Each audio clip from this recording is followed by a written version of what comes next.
Hello, Dustin. What's up, man? Well, so it's mid-December and Barbie is available now for rent and I guess ownership too, right? Yep. Cool. Yep. So you finally saw this. I reviewed this back in episode 420, whatever that was in this summer, I guess. And so I had my thoughts on it, but I think at the time, I remember before it came out, you were like, I'm definitely not going to see Barbie in theaters. And then I went and saw Barbie in theaters. And then I think after my review, perhaps you had said, well, maybe I'll check it out because your wife had been interested. Yeah. Sort of. And then I guess I gave it a positive review. Did that swing you at all? A little bit. Yeah. I mean, it certainly didn't hurt. And, you know, it was one of those things where anytime there's a little bit of controversy over something. Yeah. I want to feel like I know what that's about. Like not even necessarily to make an opinion, although that's fine.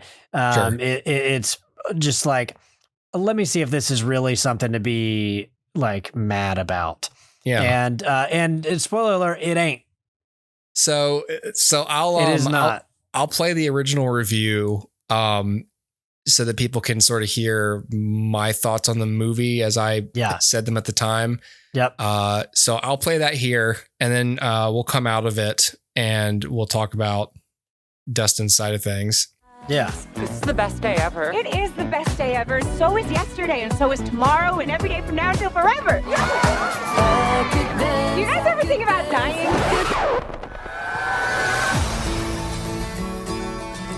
What do I have to do? You have to go to the real world. You can go back to your regular life, or you can know the truth about the universe. The choice is now yours. The first one, the high heel. You have to want to know, okay? Do it again. Closer I am to find.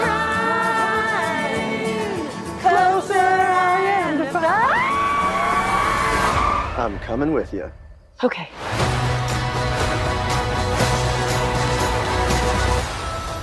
Wow, this is the real world. What's going on? Why are these men looking at me? Yeah, they're also staring at me. We haven't played with Barbie since we were like 5 years old. Oh.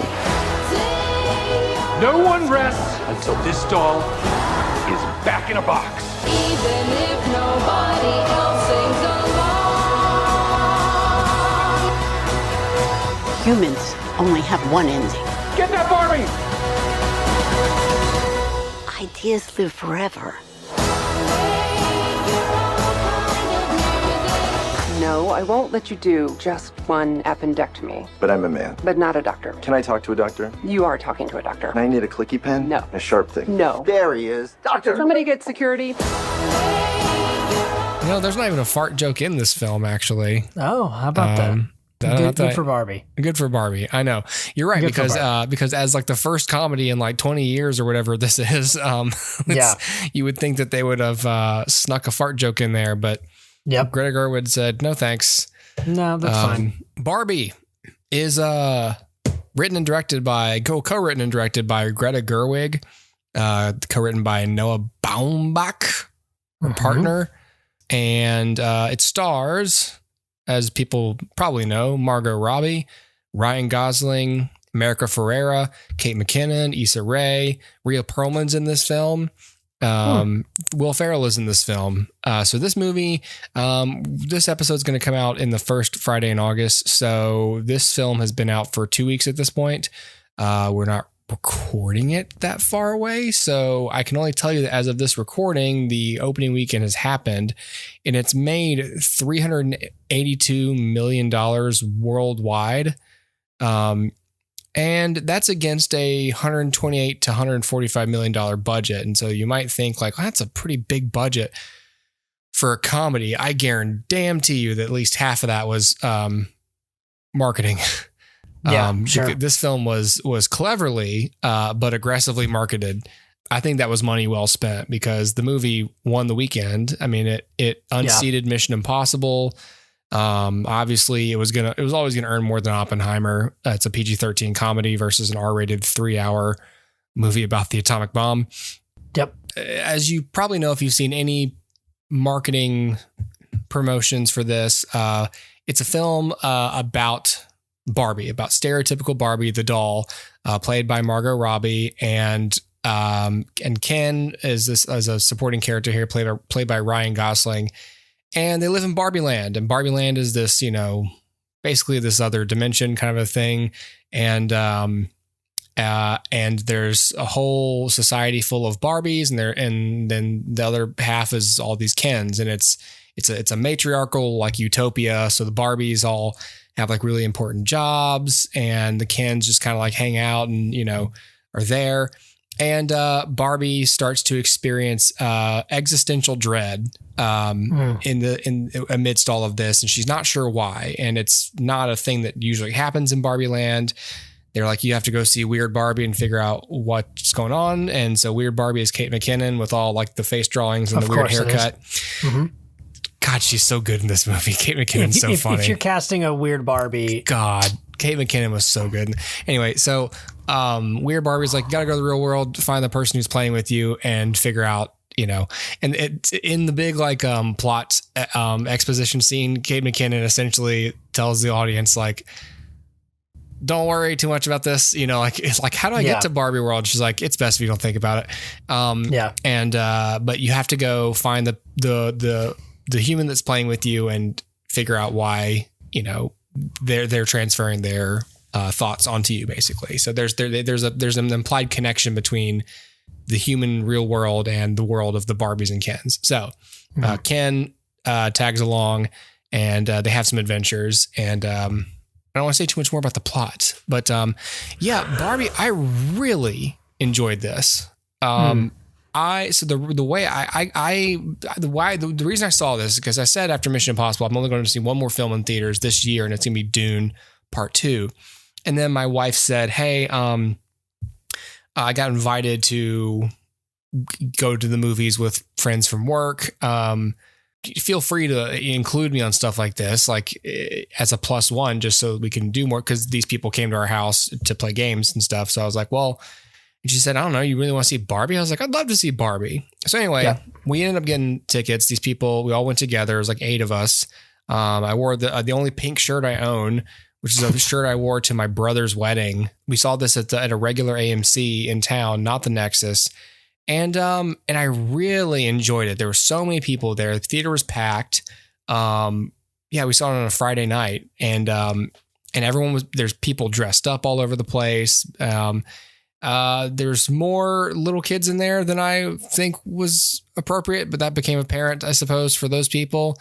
The audience really responded to this. The film is laugh out loud, full of jokes. It's really a good time.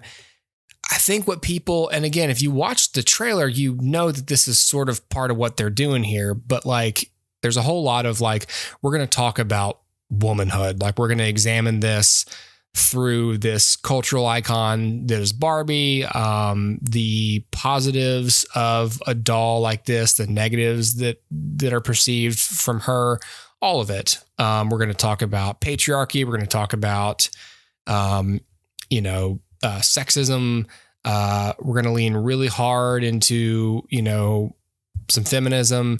And so it doesn't surprise me that a lot of people who may or may not have seen this movie are upset that it exists. I think you and I we talked about this so much on the show lately, but like, using the word woke is not valid criticism of a film. That is an ideology that you are using to twist a film to boost beliefs you already have.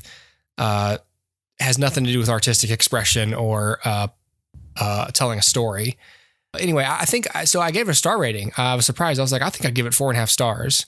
The film is really, really heavy allegory. So like, anything that some people perceive to be on the nose, to me, that's just the film. The film is just, we're very plainly talking about issues in this. And so there's a plot and everything, but since it's a comedy, we're sort of allowed to be a little in your face with what we're talking about. We don't have to layer it so much in drama.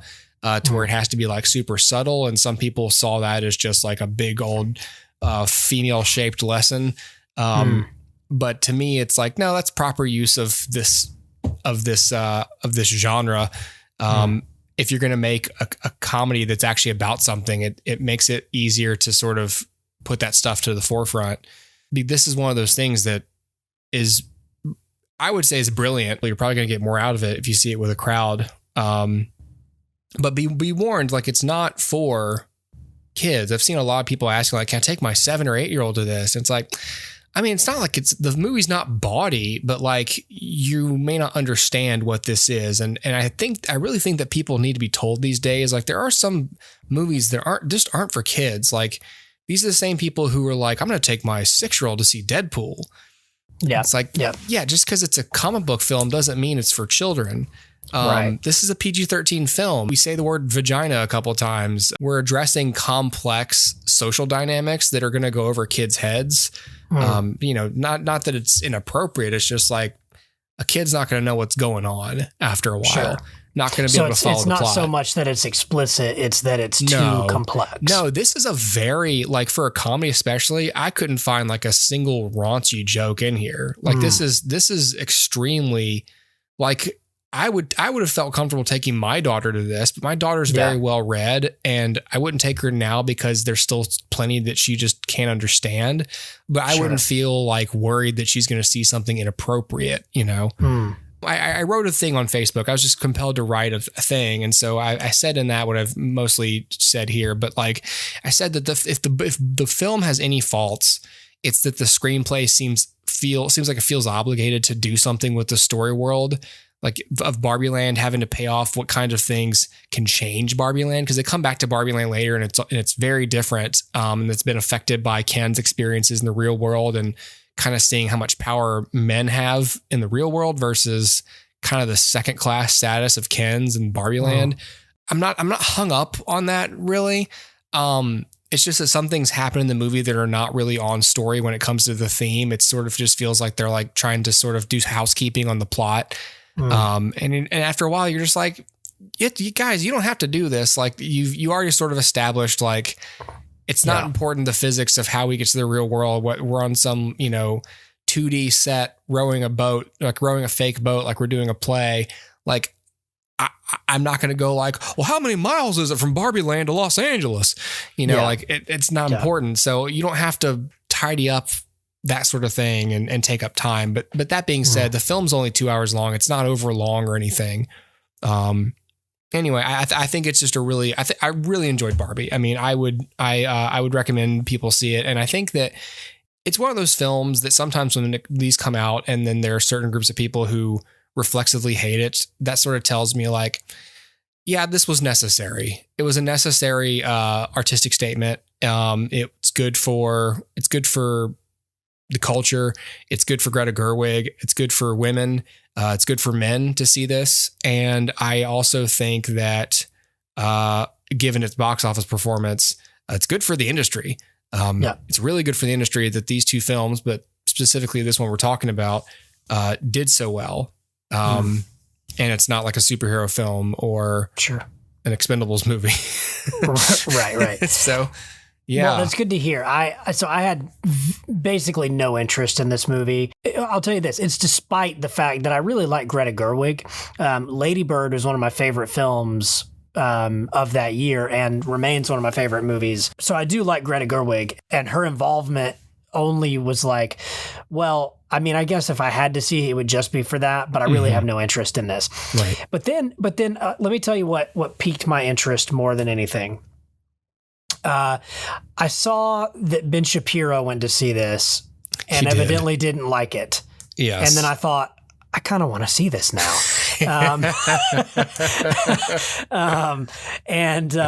can say what you will about Ben Shapiro, but the guy and I have very different taste in movies. Yeah. I'm not sure. I'm not sure who has the same taste in movies as him.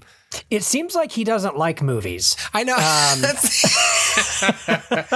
is the thing, right? Like he with as much as he complains about everything, he must not like. And that's another thing I said. Like if you don't want to see a film where people are going to tell a story and give a point of view and, you know, try to hold up a mirror to society like this, like you probably don't like movies. Sure. Yeah, so that piqued my interest more than anything, but I don't know. I mean, I suppose I'll check it out at some point. Like there's definitely a part of me, you know, I'm guilty of this. When there is a controversy, it makes me want to go see the film just so I can have an opinion about it. I really like my opinion to settle on stuff. I really try that when I have that same impulse to see it, to be able to weigh in. I know that for me, that's like a bad impulse. And so I usually go, you know, as soon as I think like, oh, I need to have a take on this, like I really quickly go, no, I don't. Yeah. That's okay. I don't need to. Doesn't matter. No, thanks. I'm like Jerry Seinfeld with Kesha. Like, no, thank you. No, thanks. No, thank you. I really hate the woke argument against certain movies. I really hate that what is an objectively fair movie.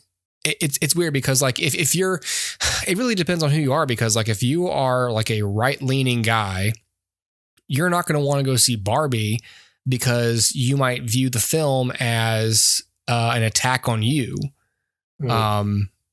And your complicity in the way that the world currently works and treats women.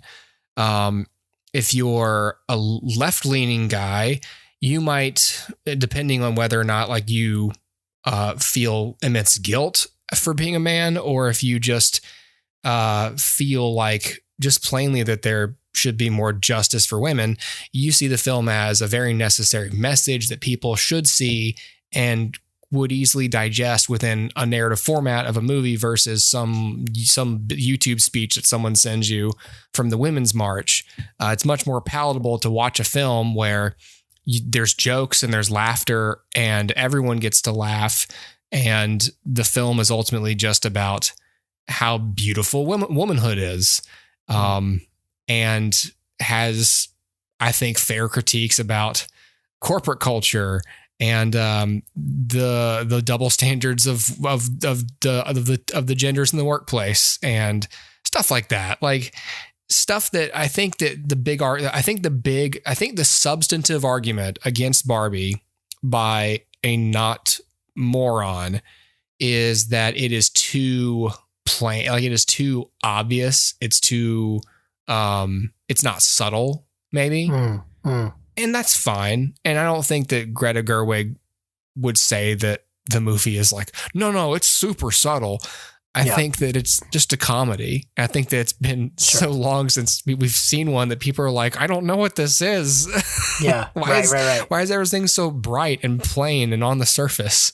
And it's just the genre. It's just the genre, and it happens to have something to say, which is what a film is. I don't know. Anyway. Yeah, for sure. Yeah. So I recommend people see Barbie. I do. I'm going to say that right now. And it doesn't make me some kind of weird cuck or whatever you want to call it, you know, like that I approve of this film. I don't have male guilt. I don't have a woke snowflake. Yeah, I'm not a snowflake. I'm not trying to grow the podcast audience specifically from women. I'm just calling it like I see it. And I saw, I saw a good movie. So that's what I'm going to say. That's Barbie. So that's a very helpful or a very healthy way of viewing film, because if you go into movies assuming the worst of them and assuming that they're all just trying to attack you, and which a certain person we've already named does, it feels like, you know, that everything's an attack, then you're not open to actually hearing a good story. And maybe it makes me dumb, or maybe it makes me naive, or maybe it makes me just kind of like surface level. But I would much rather just go see a movie and be swept up in a good story and have that good story challenge me in some way because it's a good story. Yes. Than just assume like the story is garbage because I don't like the theme. Because there are plenty of movies that maybe I disagree with the theme or disagree with like the mentality behind it, but would fully admit they're good films, right? Because film is a story, and stories, you know, like if we go back to childhood, we're told stories that give us a moral lesson or give us some sort of a worldview that it shapes us because we're invited into a specific character story, and that character is a paragon for whatever message we're trying to get across to the reader, to the audience, to the whatever. I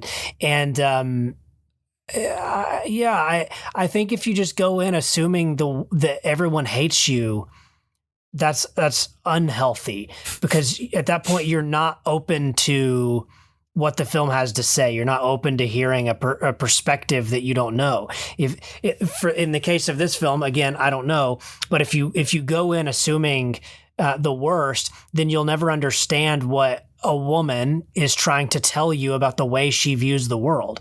And whether you agree with that or not, whether you think it's actual or not, the case is, and if I'm in a healthy relationship with my wife and she tells me, you've made me feel insignificant. You're describing my MO, Dustin. I've made her feel a particular feeling. Right. And that was unintentional and clearly against what I tried to do. When I bring out that logbook, it's like, let me show you the things I tried to show you, right? But it didn't come across. Yeah. And at that point, it doesn't matter. So it does not matter to me if I believe, oh, the patriarchy is to blame for, it doesn't matter. Mm-hmm. All that matters is a person is expressing themselves and saying, I feel this way. Now the onus is on me to say, okay, in my brain, I can say, look, I don't think I've done anything to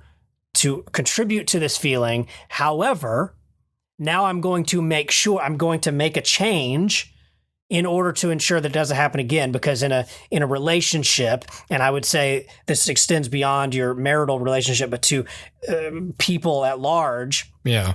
You know, you're the people you are in community with, the people that you are around daily, you have a responsibility to say, look, I will now, because you've told me that, I will do everything in my power to make sure that I'm not contributing to it, right? And I've recognized the problem. Even if I don't agree that I contributed to it in the past, well, now I'm certainly not going to contribute to it. Right. And like, that's the way that the world gets better. But if you're closed off and you say, I didn't do anything wrong. Right. Then nothing changes. Yeah. Somebody says, I'm hurt by you. And you say, well, I did nothing wrong. Then what changed? What got better? Right. So it's the same way with film. If you go into this saying, the patriarchy's done nothing wrong. Right. Okay. Well, it's made me feel this way. That's what I'm expressing to you. Right. So go into films feeling like open to being challenged and open to hearing the story of this avatar for, you know, the feelings of the writer and director. And yeah, man, I don't know. I think that's healthy. And there were people who were saying the dissenting reviews were saying like the movie promotes like reverse sexism. You know, like, let's subjugate men. It's like, guys, it's Barbie land. It's not like it's like, and the kids are not subjugated. They just kind of hang out and do stuff. Like, that's the whole thing. Sure. So it's great. There's both not enough thought about the movie and then too much thought. The movie's for everybody. But it's really nice for women to have a film that makes them feel as seen as a lot of people I've been reading have felt. Because I think that women just in general have been kind of misunderstood or done a disservice from film. So much of film is not concerned with them at all, or it actively does negative, goes in the wrong direction, portraying them and their life experience. And so for a movie to come along where they go, yes, thank you, someone, like, yeah, that's not harmful.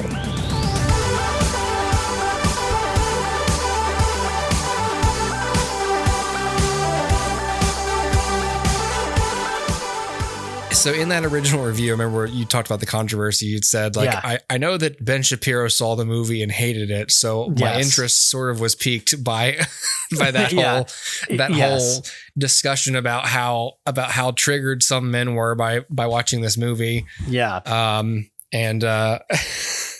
You know, but since the movie came out and since we talked about it, because we talked about how it was doing well, but we didn't like really talk about how well it did. You know, the movie made over $1 billion. It's like, Greta Gerwig made history as like the woman, like the highest grossing film directed by a woman or something. And the large reaction to the film wasn't even about the film's merits. It was about wokeness. And how that sort of dominated the cultural discussion about it. The dissent, rather. Yeah, $1.442 billion. What Disney couldn't this year. Yeah, make $1 billion. That's right. Make $1 billion.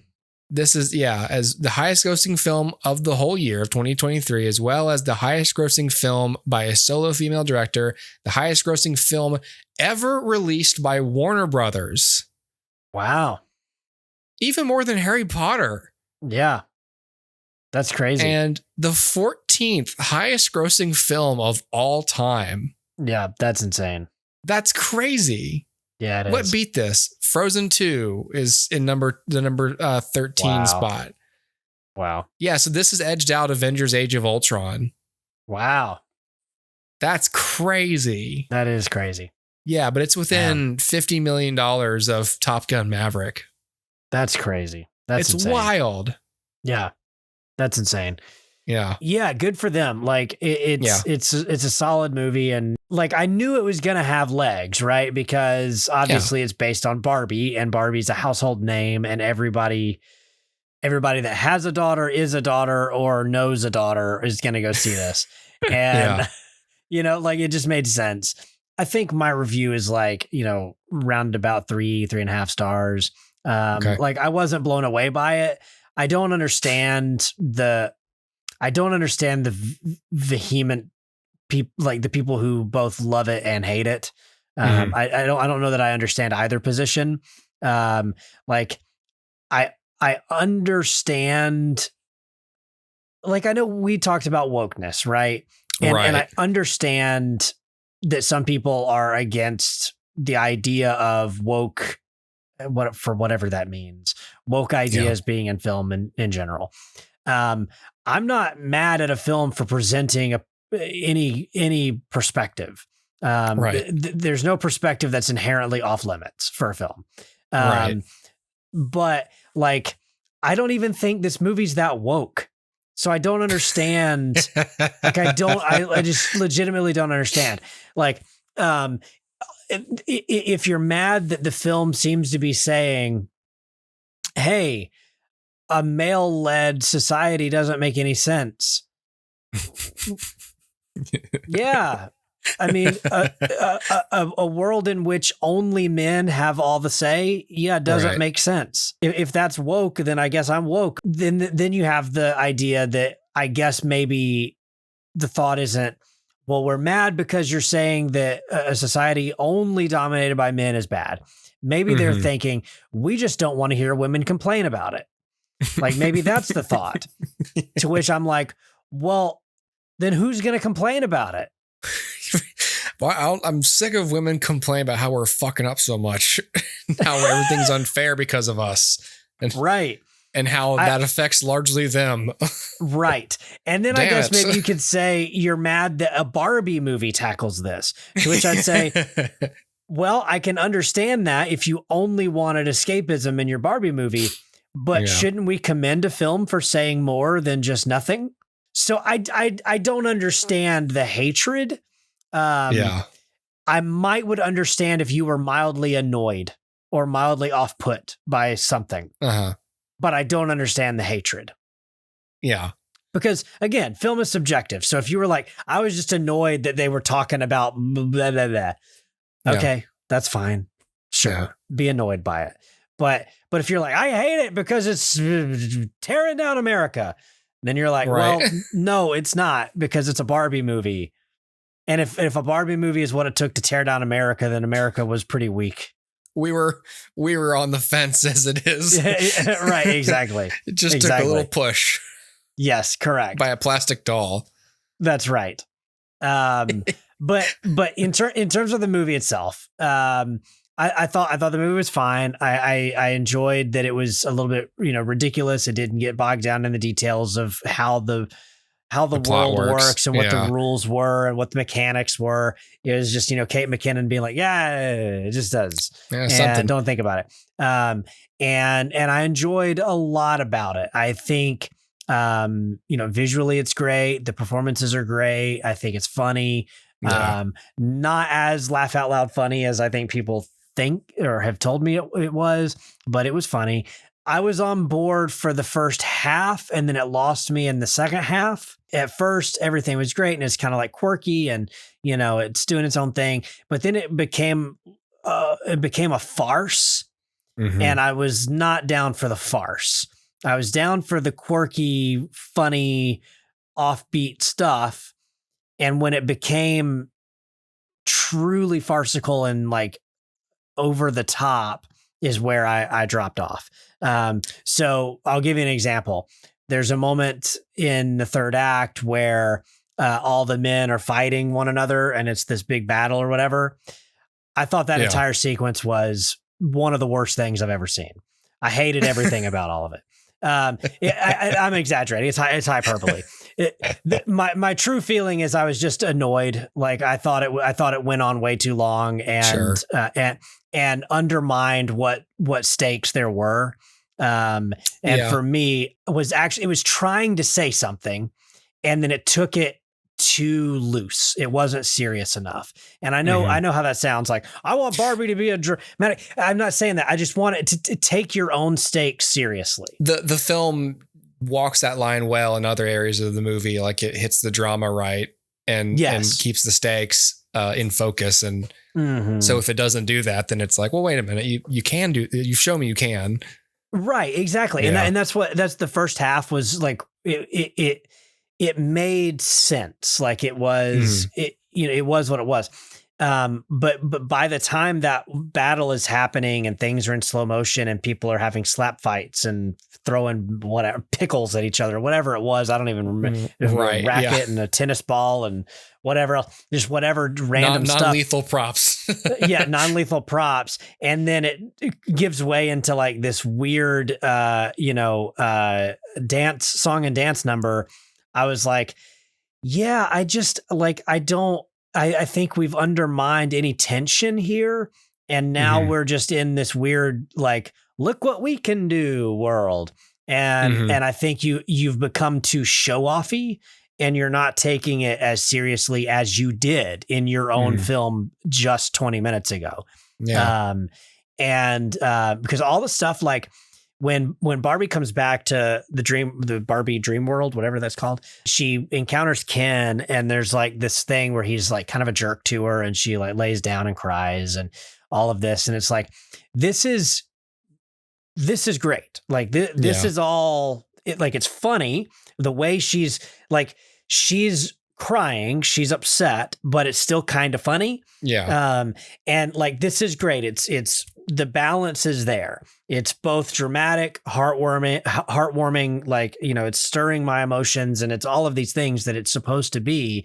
I'm mad at Ken because of how Ken's behaving. Like I'm with you. I'm feeling these feelings, but it's just that by the time we get to the end, I'm not feeling the feelings anymore. I'm just supposed to revel in what you can do as a filmmaker. And I think I'm now not in the movie anymore. And I think that's where I went with it.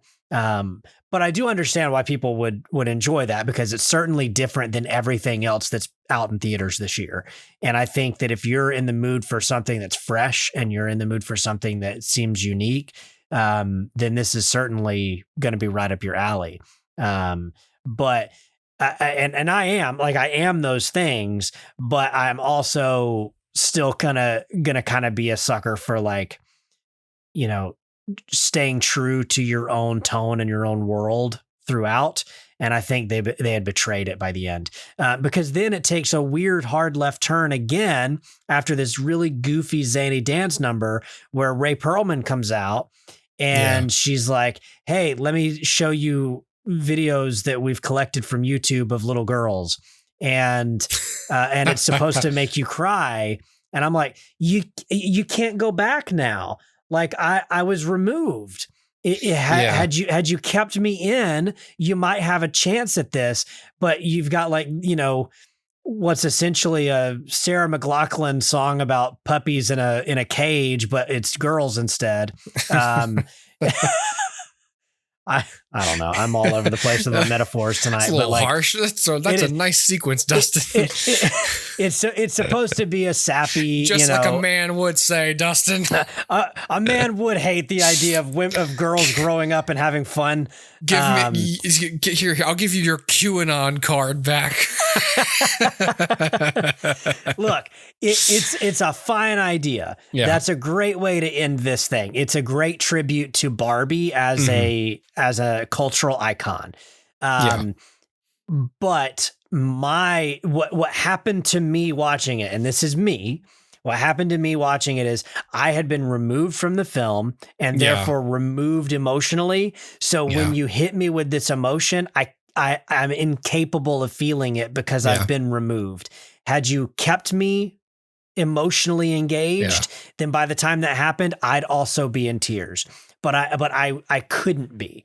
And I think that's kind of where that's my biggest thing with the film. I think for me, the most impressive thing about the thing I loved the most about the film was probably the script. Like I thought it's a great script. Like coming away from it, it's like, I mean, there's other things I think the direction's really good. The performances are good, but it's not like people talked about like how great Ryan Gosling was, and Ryan Gosling is really great in this movie, and I'm not sure what I would even change about his performance. It's just like, to me, like the standout is this is just it's the writing, like the characters are all funny. Yeah. The situations are all funny. The themes and the overall storytelling is there, and it doesn't feel like a product. It doesn't feel like a movie made by committee. It feels, and it really could have, and it feels like it was made. One of the articles I read about after Oppenheimer and Barbie did so well, often on this show, I seem to gravitate toward people who wrote the films they directed. But like the article I read was just like, it's a really good sign that two filmmakers, and the unique power of filmmakers like Christopher Nolan and Greta Gerwig is those people either co-write or write their own films. And so therefore, no matter what studio is behind it or what the subject matter of the movie is, it feels like a singular vision, which is sort of what a film is supposed to feel like. It's a director's medium, and it's a writer-director's medium. Film, to me, functions best when either the writer and director are super in sync, like, Steven Spielberg and Tony Kushner. It's not every director that also is a good writer. It's not every writer that's also a good director. But when those people exist, usually what comes out of it is really good. Yeah, for sure. So when you have a movie that can be the 14th highest grossing film of all time, the highest grossing film ever released by this studio, highest grossing film ever, released by a female director solo, and the highest grossing film of the year, and it doesn't feel like a big corporate project. It's not filled with a ton of CGI. It's about Barbie, but like, okay. I mean, it's not like this was the Mario Brothers movie, which I believe this made more money than, and that's really significant. And for it to be that successful without essentially selling its soul, that's commendable, Yeah. For sure. I mean, the Avengers movies, Avengers Endgame and Infinity War, like those are higher grossing. And they're really, really good films. But you sort of can't say that they don't feel somewhat like a corporate product for a giant studio, because they do, and they are. And there's a lot of decisions made in the making of those films and which characters are involved in them that are commercially motivated. And that's just the reality of it. There's too much at stake for it to not be that way. it's both. Films can be both. But when a film is this commercially successful without feeling just empty, that's really cool. I agree. It reminded me of the Lego movie, the splash that made when that came out. It's the same sort of idea of like, okay, hey guys, we're making a movie about Legos, and everyone and their brother was like, this is gonna be awful. So like, how do you make a movie out of a Lego? And then you're like, oh, that's a really good movie. Yeah. And then this, it's like, hey guys, we're making a Barbie movie, and we're also gonna have Will Ferrell as the bad guy. And it's like, right.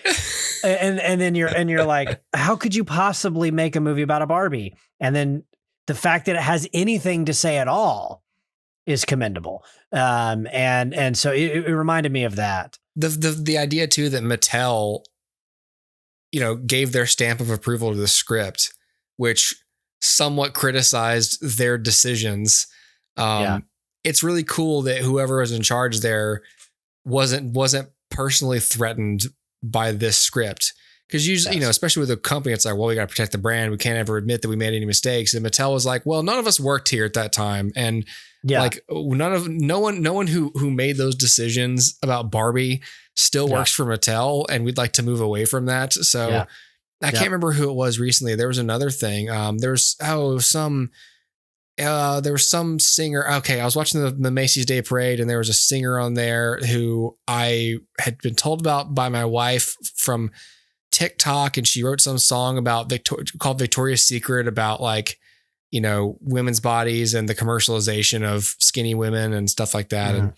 And how the CEO of like Victoria's Secret, who the CEO is a woman, and she was like, there's no excuses for our past and for what this company did for women's body images. All we can, we're committed to doing better in the future, and the singer was like, I wasn't even trying to single you guys out. I just wrote it for my niece and it became a thing. But like, it was just I wasn't trying to single out any particular brand. But the point being that like, that's what you say. If your company has legitimately done some harm, then, especially if it's a whole new regime, just be like, yeah, those guys sucked. Those guys sucked. They don't know what they were doing. But the good news is I'm in charge. It's the perfect time to just roll on those people. Who cares? It's different if you go like, oh yes, my current CFO is still a racist, and what are you gonna do? Right, exactly. Yeah, I thought it was brave of Mattel to allow themselves to essentially be the antagonists of the film. For most of the film, right? I thought that was interesting, because you would think that Mattel would say, no. If you're showing corporate Mattel in this film, then we need to be very particular about how you're showing that. Yeah. And the fact that they were just game to be like, I don't know, just do whatever is fantastic. The fact that they made a commercial for the film and put the Mattel logo on Existential Crisis Barbie or whatever it was, like, that's, I'm not going to say it's corporate courage. It's not the same thing, but it's corporate. Sure. It's corporate having a sense of humor. Having a sense of humor. Corporate participate, play ball. Yeah. Self-effacing corporate. Mentality. Just be listen. In the long term, this benefits you financially. Like, just take the joke, shut up, and collect your money. Exactly. It's sort of like a roast. Like, we're all here because we love you. But we have legitimate reasons to make fun of you, and you're going to have to accept that. Yep, totally. Yeah. But like, I came down hard on the film, but the truth is, like, it's a fine film, and it has something to say. That's a good thing.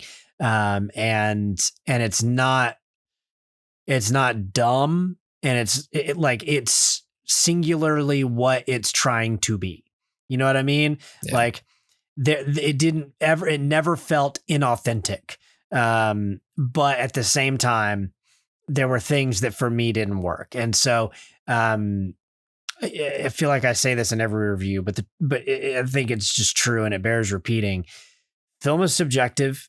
You may have really loved this film, dear listener. And if you did, kudos to you. That's great. Like, I know you liked this film a whole lot, Hooper, and that's great. Like, I'm glad that you were able to find enjoyment in this.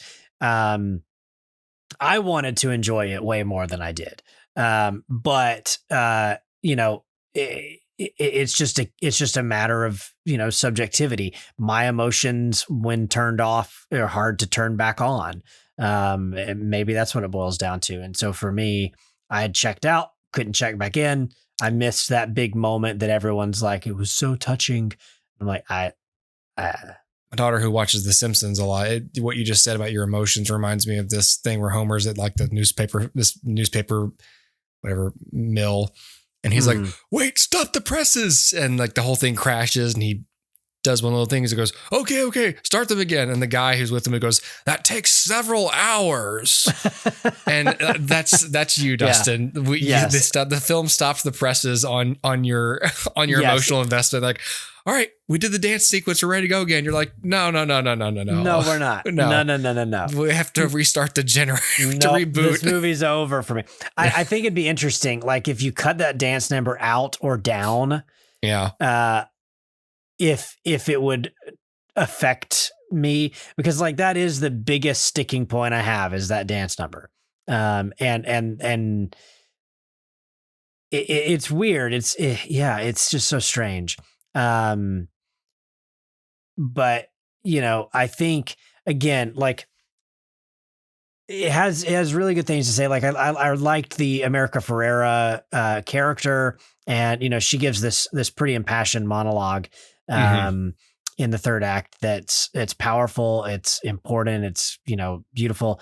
But I couldn't help but feel during that even that like it was too little too late. You know what I mean? Like by that point, even I was starting to drift. And so it was one of those things where they were saving what I think was some of the most important messaging for the end. And then they betrayed it with things that had turned me off. And so, gotcha. You know, like I said, like it's all of these things that I hear people talk about, like, oh, that was a huge moment. The America Ferrera speech. Yep. Cool. Like I understand it, but I didn't feel it. Right. And it was such a huge thing when, you know, we see the clips of the little girls. I understand it, didn't feel it. And that's what it boils down to for me. So, yeah. That's all I got. The dance number's like a little fart kind of in an otherwise nice room. It's like, this room smelled good, and then someone farted. And now it doesn't. Now it doesn't smell as good. You know what? That's a fair analogy, though. Which, you know what was cut out of the original review that is now behind us in this timeline was us discussing my mute farting. So it's actually really nice that's the analogy that's somehow stuck in my subconscious. It's a nice little fart. It's a fart back. Lingered. Have you ever seen a comedy that you're like totally on board with, and then they do a fart joke and you're like, oh, you didn't have to do the fart joke, and it's cringy? That's what this was. It's like, yay, I'm laughing. This is great. And then it's the equivalent of a fart joke. And then you're like, oh, no, that's not funny. Do you remember when we were in college, we'd all be sitting on the sofa there at like in the dorm room, and we'd all be having a good time playing Halo, watching a movie, doing whatever. And then like Kellen would fart. And then we were all out of whatever good mood we were in for 12 seconds was gone. And then when the smell dissipated, we could jump back in. That's what this was. It's just that the smell lingered. That's exactly what it is. You know what's funny is like Kellen would fart, but whenever John would fart, Kellen would complain the most. Well, Kellen would complain about his own. He would always fart and go, oh, that's stinky. And he'd get up. And I'm like, you can't just walk away. Like, you walk away before you fart, dude, not after. I have video somewhere of Kellen going, oh, God, John, gross, or whatever. Like, there's an image in my mind specifically of all of us, Kellen having his shirt over his nose to cover that. Which Luke used to do the same thing, but I definitely have that image of Kellen in my mind of him with the t-shirt over the nose. Like in preparation, like I think I'm going to fart. No, after. Oh, after. And And it would be for other people's farts or his own. He'd cover his nose. Which does nothing. It's just peace of mind. Does nothing. Yeah, right. It does not contain the smell. You need an N95 for that. I'm pretty sure you'd still smell it too. You just won't get sick. Right. Yeah. You won't get the. Yes. Ugh. But you're right. That's what happened during that dance number. Ryan Gosling farted and I couldn't get over it. I really liked shout out to Michael Cera, who's great. Yeah, I was gonna say Michael Cera. I was gonna say he's funny in this. I remember seeing a clip of him saying like, "Hey, who was that?" Like to his agent, and it was like, "I was Greta Gerwig." It's like they want you to be in the Barbie movie. I told him no, and he was like, "What? Tell him yes." Yeah. Like, what are you talking about? Like, call him back. Yep. Yes. I just recently did a rewatch of Arrested Development, and so it's so weird for me seeing him as like a 14-year-old boy. Yeah. Yeah. A tiny boy. And then now he's in Barbie, and I'm like, oh, yeah, good for you, my friend. He's like a schlubby, like middle-aged man now. Yeah. So strange. Yeah. Yes. You never think that Michael Cera's like, oh, he's just going to look like a teenager forever. And then one day he's like, nope, I was wrong. Nope. You're like, a man. Like Haley Joel Osment, like probably the same thing. Like, oh, he's just going to look like a boy. Then one day you go, ooh. Oh, you're not a boy. Ugh. Yep. Okay. Well, we'll end it there, I suppose. Okay. All right, everybody. That's it. Bye. Yay. Bye. Bye.